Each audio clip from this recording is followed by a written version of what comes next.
The responsorial psalm for today invites us to let heaven and earth exult in joy, a call that challenges us to make our world, our homes, and our hearts a foretaste of heaven. And today's readings shows us how. First, by detaching ourselves from the passing attractions of this world, like the desires of the flesh, the eyes, and pride in riches, remembering that the most important things are not things, for loving earthly realities makes us earthly, but loving heavenly realities makes us heavenly.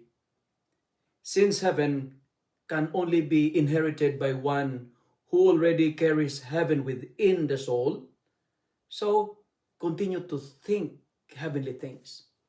Second, by worshiping the Lord in His holy splendor, especially as the year draws to a close, as we learn to entrust our past to God's mercy, our present to His love, and our future to His providence, trusting not in human promises that fail, but in God whose faithfulness expands the horizons of our lives.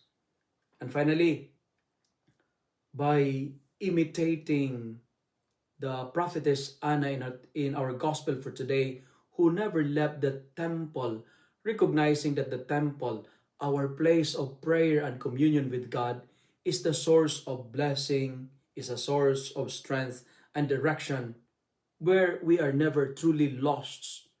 For us, the Hebrews reminds us, when we keep our lives free from the love of money and learn contentment, we rest in the unshakable promise of God who says, I will never leave you nor forsake you.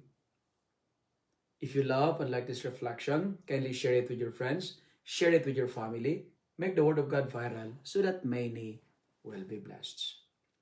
Amen.